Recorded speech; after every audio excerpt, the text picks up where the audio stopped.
안녕하세요. 네, 홍성규의 진보TV 주간 뉴스 브리핑 세상을 보는 눈 1월 15일자 방송 시작하겠습니다. 오늘은 그래도 좀 기쁜 소식으로 첫 번째 뉴스를 들려드리게 돼서 정말 저도 기분이 좋네요. 서울행정법원에서 법원이라는 거죠. 지난 12일 날 그 CJ 대한통운 그 택배 노동자들이 여러 차례 제기를 했잖아요. 왜냐하면 여러분 아시는 것처럼 뭐 그 하청업체라든지 이렇게 쭉 돼 있고 나면서 그 CJ 대한통운 본사에다가 노조를 만들어서 교섭을 하자라고 얘기했는데 우리는 너네랑 교섭을 할 의무가 없어 라고 이제 계속 뺐었는데요. 여기에 대해서 노동자들이 계속 노조에서 제기를 했죠. 그래서 법원에서 교섭을 거부하는 것은 부당하다라고 하는 첫 번째 인정 판결이 나온 거예요. 택배노조는 지난 2020년 벌써 3년 전이죠.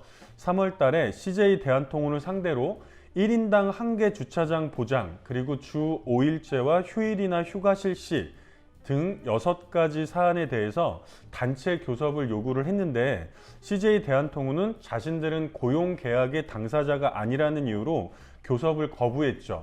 여기에 대해서 택배노조가 구제를 신청을 했고 지방노동위원회는 CJ 대한통운의 손을 들어줬지만 중앙노동위원회에서는 판단을 뒤집어서 부당 노동행위라고 판단을 한 거예요. 그래서 이게 법원으로 넘어가서 서울행정법원에서 지난 12일 날 CJ 대한통운이 중앙노동위원회를 상대로 낸 부당 노동행위 구제 재심 판정 취소 소송, 말이 좀 어렵죠? 그러니까 들어보시면 지방노동위원회에서는 CJ 대한통운 이 본사의 손을 들어줬지만 중앙노동위원회에서는 택배 노조의 손을 들어준 거예요. 그래서 이 다음에 법원으로 넘어갔을 때 CJ 대한통운 쪽에서 중노위, 중앙노동위 판정이 적당하지 않다라고 이제 제소를 한 거에 대해서 기각 판정을 내린 거죠. 즉 택배 노조의 의견이 옳다라고 하는 법원의 첫 번째 판결이 내려진 겁니다.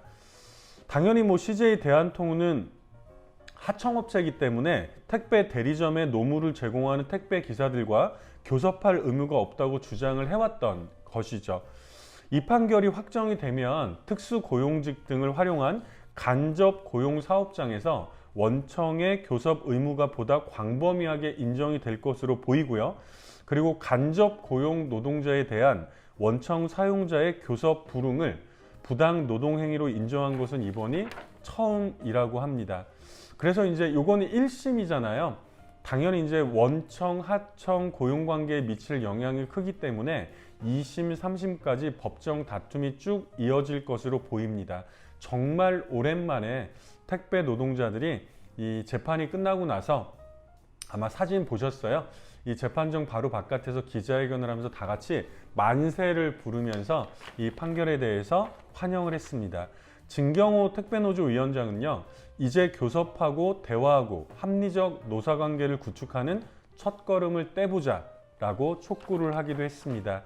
이 법원의 첫 번째 판결이 2심, 3심까지 이어지더라도 계속 유지가 되어서 이 뭐 하청, 재하청 이 복잡한 구조 속에서 정말 정작 결정권을 가지고 있는 원청은 자기 책임을 다 이렇게 방기하는, 뒤로 빼는 이런 행태에 경종이 울려지기를, 그래서 노동자들이 직접 책임 권한을 가지고 있는 원청과 노조를 통해서 교섭이 가능해지기를, 택배 노조에서 열었던 이 문이 수많은 특수고용직 여러 그 사업장이나 업체에서도 통용이 되기를 바라겠습니다. 두 번째 소식은요, 지난번에도 제가 이 선거구제 정치개혁 말씀을 드렸을 거예요.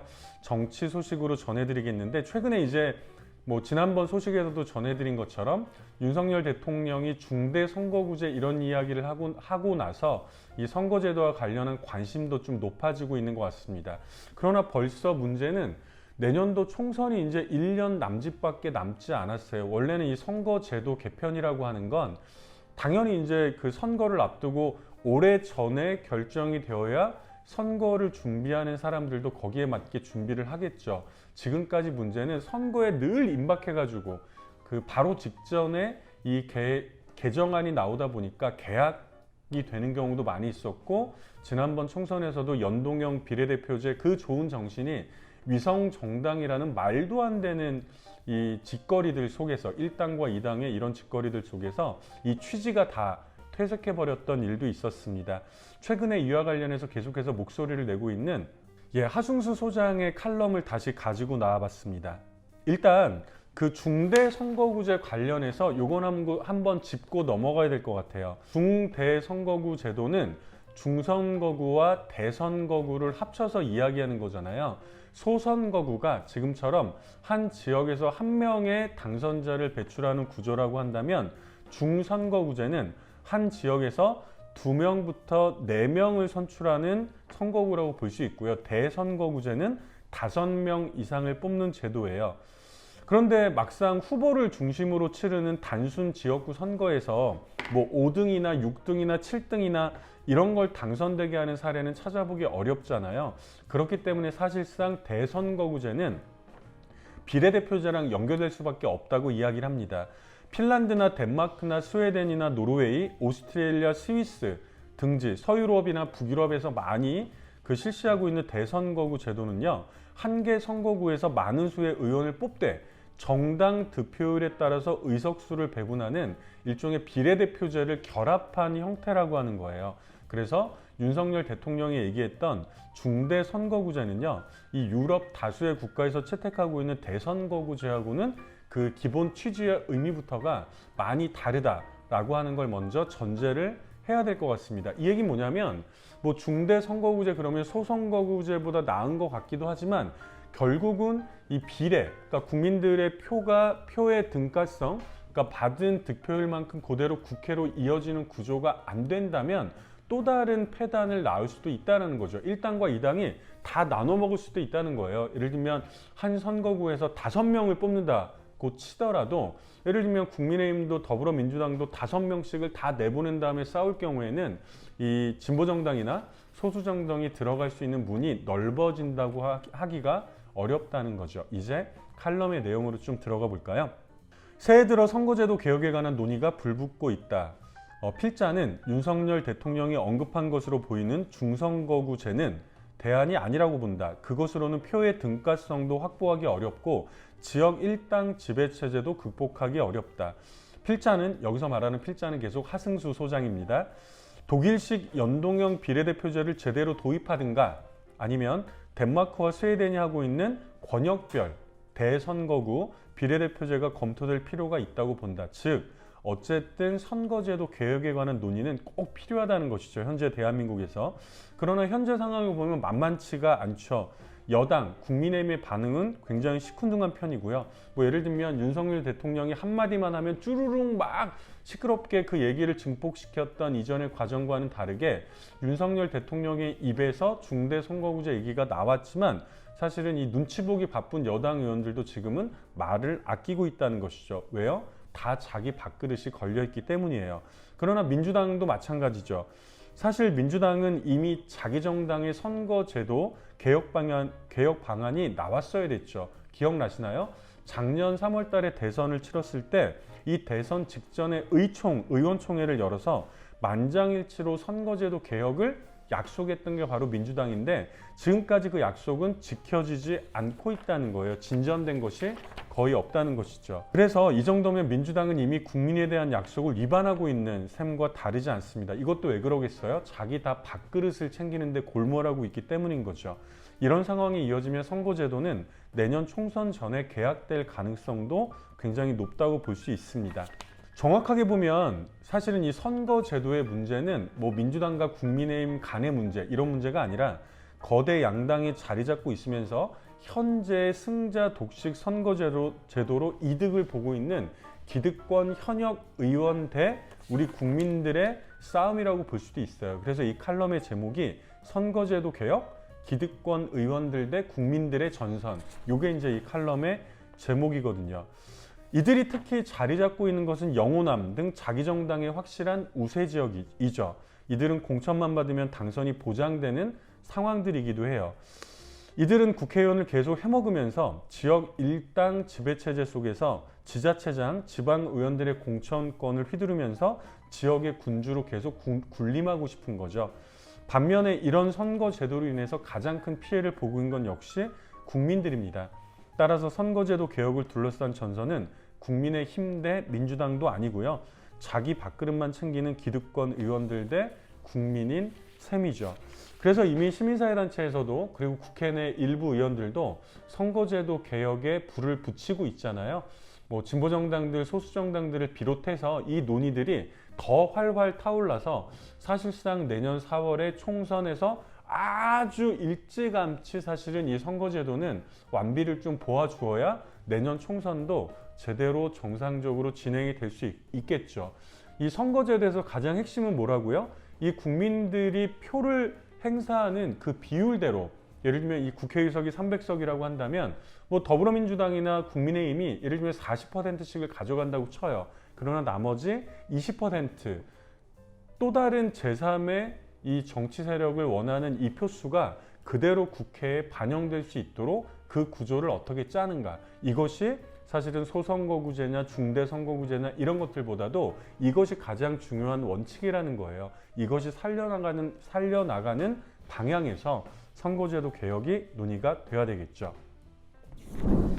오늘의 세 번째 소식은요, 사회면 소식이라고 말씀을 드렸는데 모두가 다 관심을 갖고 안타까운 마음으로 분노의 마음을 가지고 봤던 무려 159명의 희생자를 냈던 이태원 참사와 관련해서 특수본, 경찰의 특별수사본부가 꾸려졌잖아요. 이 특수본의 활동이 마무리가 되었습니다. 그러나 물론 아시는 것처럼 그 결과라고 하는 건 사실은 뭐 거의 이렇게 책임자들은 거의 처벌하지 않는 그런 선에서 마무리가 되었죠. 특수본이 결국 윗선의 책임을 묻지 않은 채 지난 13일 날 수사 결과 발표를 끝으로 활동을 마무리했습니다. 구속이 됐던 사람은 박희영 용산구청장, 이임재 전 용산경찰서장 등 주요 피의자 6명을 구속 송치하기로 했다는데, 반면에 국민들이 요구했던 이상민 행정안전부 장관이나 오세훈 서울시장, 윤희근 경찰청장 등 상급기관에 대해서는 법적 책임을 묻기 어렵다고 보고 관련자들 모두에 대해서 무혐의 처분을 하기로 했다는 거예요. 특수본에선 사실 지적한 여러 가지 문제들도 있었죠. 예를 들면 이태원 참사 발생 과정에서 각급 기관들이 사전 예방 및 사고, 전후 조치 모두가 미흡하다라고 판단을 내렸어요. 그럼에도 윗선에 대한 책임을 묻는 것은 하지 않았다는 거죠. 사실은 이상민 장관, 윤희근 경찰청장, 그리고 오세훈 서울시장 이런 사람들에 대해서는 소환 조사는커녕 서면 조사조차 실시하지 않은 것으로 확인이 됐고요. 당연히 이러니 비판들이 따라붙겠죠. 실무진만 처벌하는 꼬리 자르기식 수사가 아니냐는 비판들이 각계에서 쏟아져 나오고 있습니다. 특수본은 지난 74일간 수사를 이날로 종결을 했고요. 단계적으로 이제 해산 절차를 밟을 예정이에요. 그래서 다들 보셨던 것처럼 그 국정조사 공청회도 있었고, 특수본 이 조사 발표, 수사 결과 발표 이후에도 항의가 쏟아져 나오고 있는데요. 일단은 이 국정조사 얘기 잠깐만 더 들어볼게요. 지난 10일 날 이태원 참사 국정조사 특위에서 전문가들이 출석을 했는데요. 이 전문가들도 여러 가지 문제를 지적을 했는데 그 문제들 중에서도 저는 이게 정말 마음에 와닿았던 것 같아요. 차지호 카이스트 미래전략대학원 교수가 출석을 했는데요. 이분은 본인 스스로 의사면서도 재난학을 전공한 전문가예요. 영국의 맨체스터 대학에서 재난학 전공 교수로 재직하면서 세계 각지의 재난 현장을 접한 경험이 있는 분이죠. 근데 이분이 뭐라고 얘기를 했냐면, 이번 이태원 참사 대응 과정을 보면서 내가 아는 상식과 큰 차이가 있는 게 있다 라고 하면서 제기한 게 뭐냐면요, 일부 유가족에게 국정조사 참관을 허용하고는 있지만 제대로 된 참여가 보장되지 않고 있는 지점은 정말 이상한 일이다. 왜 유가족이 전문가에게 질문할 수 있는 자리에 없는지 제 상식과 너무나 다른 일이다 라고 지적을 하기도 했습니다. 이러니 제대로 된 조사나 이후 대처가 되기도 어려웠겠죠. 그래서 이 특수본의 수사 결과 발표 이후에 이 국정조사 특위에 참여했던 야당 의원들, 더불어민주당과 정의당과 기본소득당 등의 의원들이 바로 기자회견을 열어서 일제히 특별검사제, 우리가 보통 특검이라고 얘기하는 거죠. 특검 도입을 촉구하고 나섰습니다. 참사 초기부터 사실은 야당은 경찰의 셀프 수사를 막기 위해서 특검을 도입해야 된다고 요구를 해왔습니다마는 국민의힘에서는 특수본 수사가 먼저라면서 관련 논의를 거부해왔죠.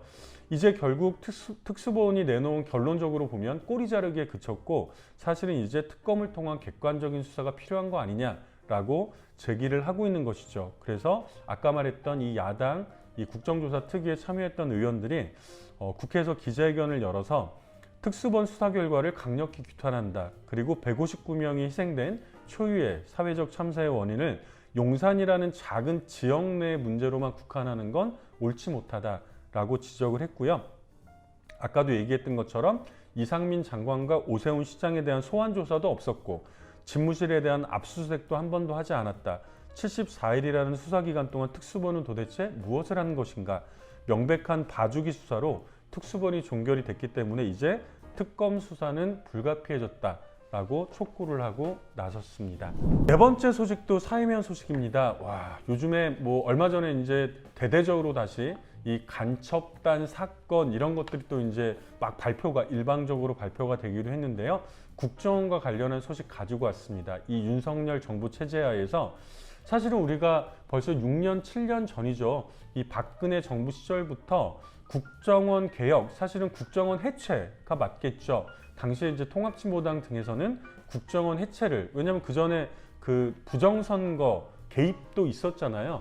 그래서 강력히 촉구를 했는데 흐지부지 되는 듯 하더니 문재인 정권 시절에 그나마 살짝 국정원 개혁과 관련한 예를 들면 국내 정치에 관여를 하지 않는다든지 등등 이런 것들이 진행되는가 싶더니 윤석열 정부가 들어서고 나서 국정원이 점점 더 몸집을 키우고 있다는 소식입니다. 경향신문의 뉴스인데요. 다시 몸집을 키우는 국정원 개혁 후퇴하나? 라는 제목이에요. 윤석열 정부 들어서 국정원의 기능과 역할이 다시 커지고 있다. 공직자 인사 검증 기능이 되살아나는 데 이어서 기업을 상대로 한 정보 수집도 재개했다. 최근에는 국가보안법 위반 사건도 대대적으로 수사 중이다. 급기야 여당 지도부에서는 국민의힘에서는요. 국정원의 대공수사권을 존치해야 한다는 주장까지 나오고 있죠. 이 국정원의 역할과 기능 확대는 도처에서 감지가 되고 있는데요. 일단은 고위공직자 인사검증을 담당하는 신원검증센터를 이달 초에 신설했어요. 보통 우리가 예전에 조난자료라고 불렸던 기억나시나요? 국정원의 캐비넷에 가보면 주요한 야당 인사라든지 시민사회 활동가들에 대해서 이렇게 두툼한 서류로 그 사람들의 신상 자료가 있었다는 거죠. 이건 사실은 국내 정치 사찰로밖에 볼 수가 없는 거잖아요. 근데 이것이 공식적으로 부활을 했다는 거예요. 이로써 그러니까 신원검증센터를 만들면서 국정원은 장차관과 군대의 중장 이상을 비롯한 정무직 및 3급 상당의 공무원들에 대한 뭐 인물이라든지 친한 사람이 누구냐, 그 사람의 성격이 어때, 어떤 행동을 해왔어, 정당 및 사회단체 관련 사항이라든지 국가기밀 누설 등 보안 관련 사항들, 그리고 그 밖의 참고사항 등 광범위한 평가들을 수집할 수 있는 법적 근거들이 생겼습니다. 특히 국정원은 개정된 보안 업무규정 시행규칙에서 군과 경찰이 자체적으로 시행하던 신원조사 업무를 뭐라고 명기를 했냐면 국정원장이 국방부 장관과 경찰청장에게 위탁한다 라고 명시를 함으로써 국정원이 이런 신원조사의 사령탑임을 공식화했고요. 그리고 최근에 경제안보국을 신설했거든요. 근데 이 경제안보국 산하에 50명 규모의 경제협력단을 설치해서 경제 현안 관련 업무도 수집하는 것으로 확인이 됐습니다. 재계는 기업 정보를 수집하던 옛 정보 담당관 기억나시나요? 정보 담당관이라는 용어가 있었어요. 이게 뭐 주요 기업들 뿐만이 아니라 주요 언론사에도 국정원 직원이 다 파견이 돼가지고 일상적인 사찰을 진행해 왔던 것인데 이 정보 담당관 제도의 부활이 아니냐라고 이제 재계에서도 촉각을 곤두세우고 있는 상황입니다.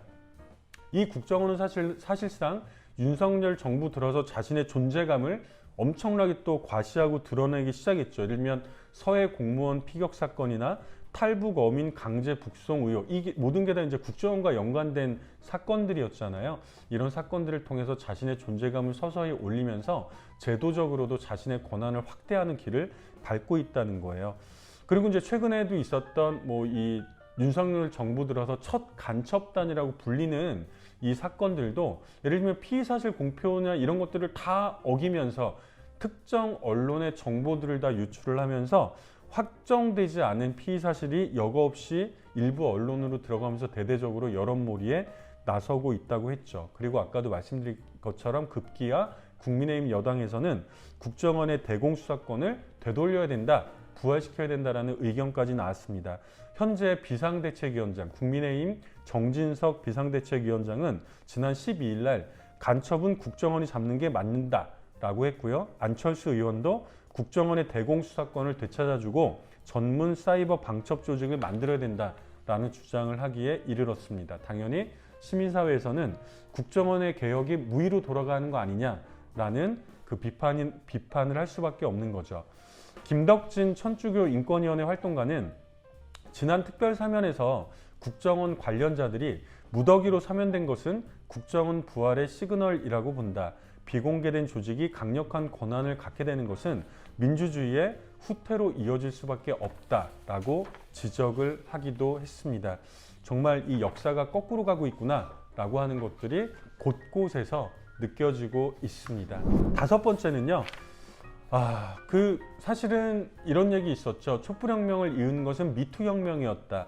그래서 우리 사회 곳곳에서 지난 역사와 함께해왔던 여성들에 대한 끔찍한 성차별과 이런 유린의 행태들이 이 피해 사실들이 곳곳에서 사회 각 분야에서 특히 문화예술계에서도 폭발적으로 쏟아져 나왔는데요. 이 문화예술계에서는 사실은 굉장히 유명했던 사람들이 있었고 그 중에 고은 시인이 있었죠. 사실은 고은 시인은 뭐 대한민국에서 노벨 문학상을 받는다면 가장 첫 번째 있는 사람 아니야? 이런 세간의 평가도 있었던 사람인데 이 사람이 이제 이 끔찍한 이 미투혁명의 또 당사자가 돼가지고 성폭력 사실들에 대한 또 많은 이 고발들이 있었잖아요. 그래서 지난 2018년부터 잠정적으로 활동을 중단한 상태였는데 뭐 어떤 사과나 반성도 없이 다시 이 복귀를 하고 있다는 소식입니다. 고은 시인이 최근에 시집과 대담집을 잇따라 내놓고 있어요. 개간지에 추모시도 기고를 하고 있죠. 공식적인 문단의 복귀로 봐도 될 만한 행보인데요. 2018년 최영미 시인의 폭로로 성추행 사실이 알려진 뒤에 최근까지 글쓰기를 거의 중단한 상태였는데요. 사과가 없는 출간 방식, 그리고 한국 대표 시인의 적립 내용 등을 비판하는 의견들이 나오고 있죠. 고은 시인의 성추행을 고발한 최영미 시인은 허망하다라고 일단 입장을 내놨습니다. 실천문학사에서 최근에 시집과 대담집을 내놨는데요. 저는 이것도 너무 충격적이었어요. 왜냐하면 문학에 조금 관심이 있으신 분들이라고 하면 이 실천문학사는 사실은 민주화운동 과정에서도 많은 역할들을 해왔고 좋은 이 역할들을 해왔던 그런 곳인데 여기서 고은 시인의 복귀를 아주 뭐 대대적으로 이 준비를 하고 있는 거잖아요. 과정을 잠깐 보면 이 고은 시인의 성폭력과 관련해서는 뭐 거의 뭐 이 문단 내에서는 그 모두가 다 거의 알고 있는 사실들이었죠. 이 페미니스트 연구활동가로 계시는 권김현영 교수시기도 하고 가르치기도 하고 연구하시기도 하는 활동가이신데요. 이분이 이제 고은의 성폭력 사건이 공개적으로 고발되고 나서 본인의 이제 페이스북을 통해서 여러 가지 이야기들을 남겼습니다. 사실은 언론이나 문단이나 학계나 시민사회 등등에서 고은이 얼마나 상습적으로 성희롱을 했는지 모르는 사람은 없었다. 술만 취하면 본인 스스로 발가벗고 너도 벗어라 라고 하는 것은 약과였고요. 제일 어린 여성을 고은 시인의 옆자리로 슬쩍 밀어넣는 남성연대의 공모가 일상이었다는 고발도 얼마나 자주 들어왔는지 모른다.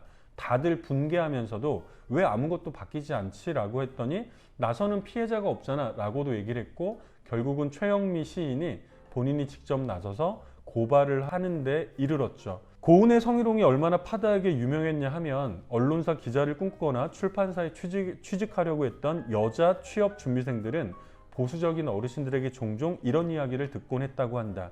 기자니 편집자니 뭐라도 된 것처럼 느낄지 몰라도 여자애가 취업하면 거기 문단에 어른이라는 남자, 고은 같은 치들이 원고 심부름을 빌미로 지분거리기나 한다. 치워라 라는 얘기도 했다고 하고요.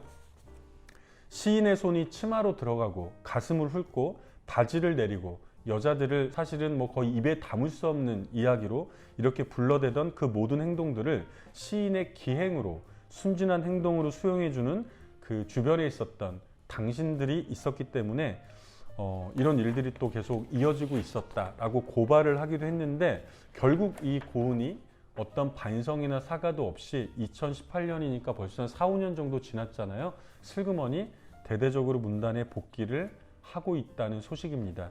정말 열받는 일이 아닐 수 없는데, 이런 면에서도 사회는 거꾸로 가고 있는 것 같아요. 그래서 한국여성민우회에서 지난 12일 날 성명을 냈어요. 제목은 피해자들의 일상이 안전해질 때까지 당신의 죄는 잊힐 수 없다 라는 제목으로요. 고은의 복귀는 수많은 미투가 있었음에도 그가 잠시 떠난 것일 뿐 문단계의 권력의 최고 자리에서는 내려온 적이 없었다는 것을 보여준다. 그래서 이 고은 시인의 복귀를 두고 문단 권력의 카르텔이 작동한 결과다라고 이제 지적하기도 했는데요.